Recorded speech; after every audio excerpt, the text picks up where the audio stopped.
दोस्तों, एक ऐसा पर्वत जिसे दुनिया के लोग महादेव का घर कहते हैं। सुंदर हिमालयों के बीच में बना ये पर्वत अपने अंदर बहुत से राज छिपाए हुए है। ये जगह कोई और नहीं बल्कि कैलाश पर्वत है। इस पर्वत की ऊंचाई लगभग 6600 मीटर से भी ज्यादा ऊंचा एक ऐसा पहाड़ है जहां से पूरी दुनिया को काबू में किया जाता है। लोगों का मानना है कि शिव जी यहाँ अपने पूरे परिवार और अपने गणों के साथ यहाँ पर निवास करते हैं। ये कोई आम सा पर्वत नहीं है।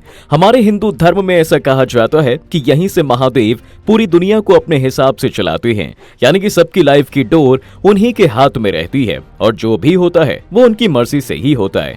विष्णु पुराण के मुताबिक करीब 2 करोड़ साल पुराना ये पर्वत रूबी, गोल्ड और लापिस लाजुली से मिलकर बना हुआ है। वहीं कुछ पौराणिक कहानियों की माने तो इस पर्वत के पास रावण के सौतेले भाई कुबेर का शहर भी है। और तो और यहीं से विष्णु जी के कर कमलों से निकलकर पवन नदी गंगा कैलाश पर्वत की चोटी पर गिरती है, जहां शिव जी उन्हें अपनी जटाओं में भरकर धरती पर हमारे और आपके बीच एक पावन और निर्मल धारा के रूप में बहती हैं।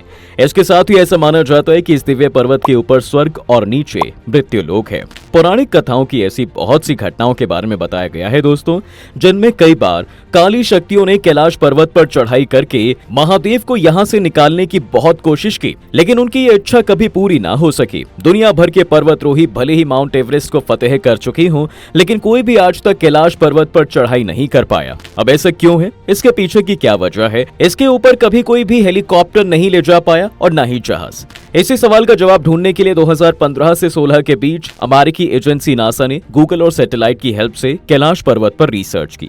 उस रिसर्च में कुछ फोटोज सामने आई जिसने नासा के साइंटिस्ट के भी होश उड़ा दिए थे। उन्होंने सैटेलाइट की हेल्प से कैलाश की जब फोटोज को देखा तो वहां पर कोई और नहीं बल्कि खुद शिव जी ध्यान मुद्रा में बैठे हुए थे। लेकिन ऐसा नहीं है कि कभी किसी ने पर्वत पर चढ़ने की कोशिश ना की हो।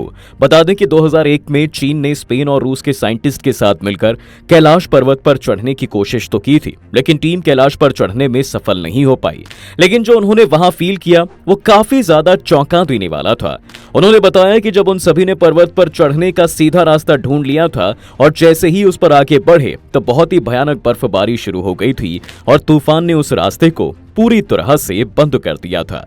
वहीं रशिया के एक पर्वतरोही ने बताया कि जब वो पर्वत के पास पहुंचे तब उनका दिल जोरों से धड़कने लगा था। डर भी लगा और अंदर से आवाज आई कि अब उन्हें इससे आगे नहीं जाना चाहिए। जिसके बाद ये सभी टीम लेकर नीचे आ गए, तब जाकर उनका मन हल्का होने लगा। इसके साथ ही कैलाश पे चढ़ने वाले एक साइंटिस्ट ने बताया कि कैलाश पर चढ़ना बिल्कुल नामुमकिन है, क्योंकि पर्वत किसी न दिखने वाली शक्ति के जरिए प्रोटेक्टेड है। कैलाश पर्वत बस एक आम पर्वत से कहीं ज्यादा है और ये प्रूव करने के लिए कैलाश की एक और सबसे खास बात ये है कि पर्वत अपनी जगह लगातार बदलता रहता है। ये कहे कि समय समय पर इधर उधर मूव करता रहता है। काफी सारे पर्वतरोहिणी बताते हैं कि पर्वत चढ़ते हुए बीच में उनका रास्ता बदलने लग जाता है और वो कई बार तो गलत रास्ते पर चलने लग जाते हैं।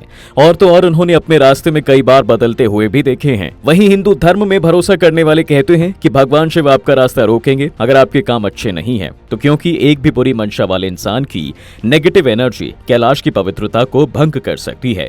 वहीं दोस्तों, इस पर्वत के ऊपर कुल 7 तरह की रोशनी चमकती है। बहुत से लोगों ने इन रोशनी को चमकते हुए भी देखा है। अब इस बारे में साइंटिस्ट कहते हैं कि ऐसा पर्वत के मैग्नेटिज्म मतलब चुंबकीय बल की वजह से ही होता है।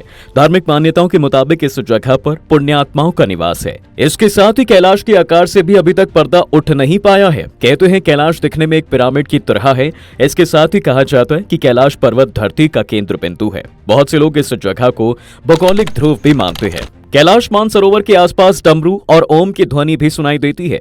इसको लेकर धार्मिक मान्यता ये है कि भगवान शिव के निवास स्थान होने की वजह से यहाँ ऐसा होता है। हालांकि अब तक इस बात से पर्दा उठ नहीं पाया।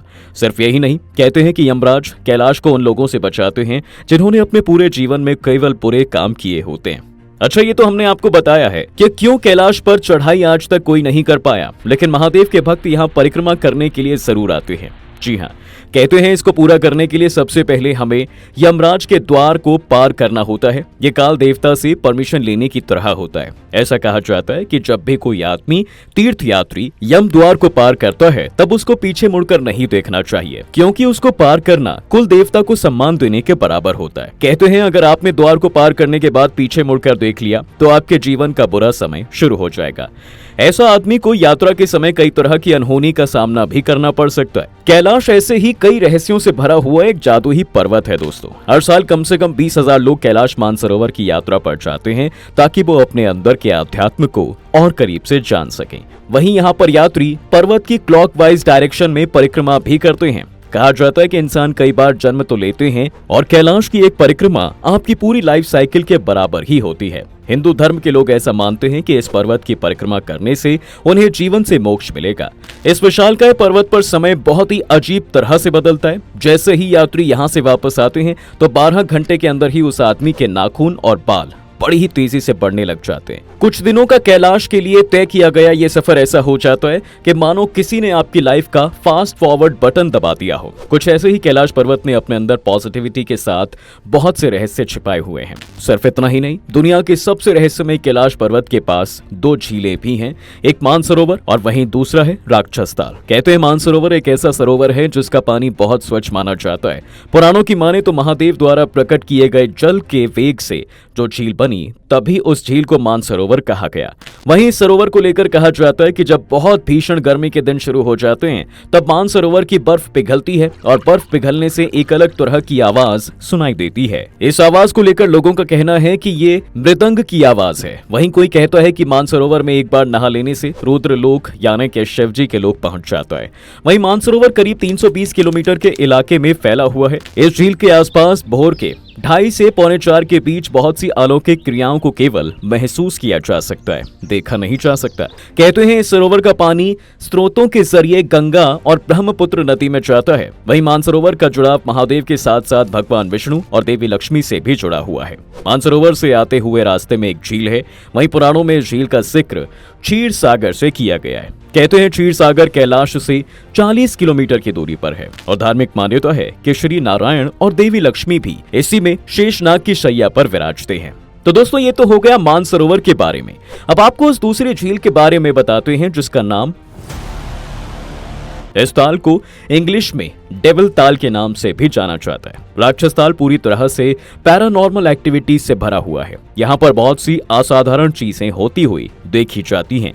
इस ताल के बारे में जब हम ज्यादा इंफॉर्मेशन निकालते हैं, यहाँ लंका के राजा रावण का जिक्र आता है। दरअसल एक बार रावण शिव जी के सामने अपनी भक्ति और डिवोशन को साबित करना चाहता था। केवल यही नहीं, वो महादेव से आशीर्वाद के रूप में उनकी सारी शक्तियां भी पाना चाहता था। अभी तो आप सभी जानते हैं कि लंकापति के पास 10 सर थे।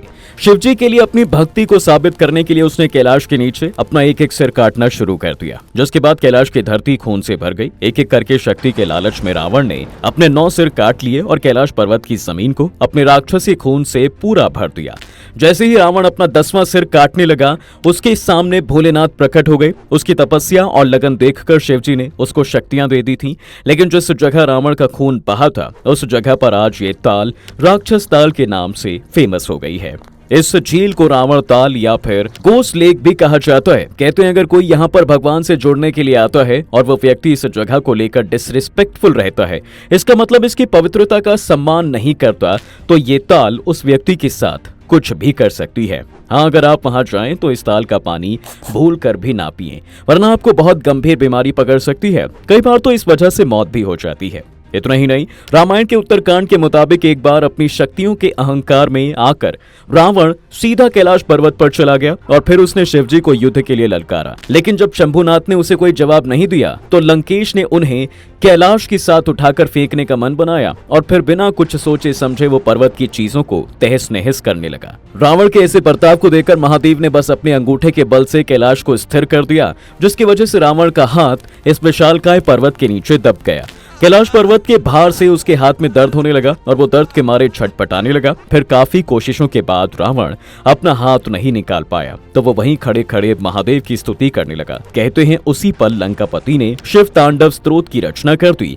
इस पर महादेव ने खुश होकर उसे छोड़ दिया। तब रावण ने भोलेनाथ से अपने किए के लिए माफी मांगी और उनकी शरण में आ गया। तो क्या आप भी इस कैलाश पर्वत पर मिस्ट्रीज को सॉल्व करने या फिर मरने के बाद स्वर्ग की प्राप्ति के लिए जाना चाहते हैं? तो एक बात तो तय है, वहां पहुंचकर आपकी लाइफ में एक पॉजिटिव चेंज तो जरूर आएगा जो आपको एक बेहतर इंसान बना देगा। इसके साथ ही वहां से लौटकर आने पर आपके आसपास कई ऐसी एडवेंचरस कहानियां भी होंगी जिसे आप सबको बता सकते हैं।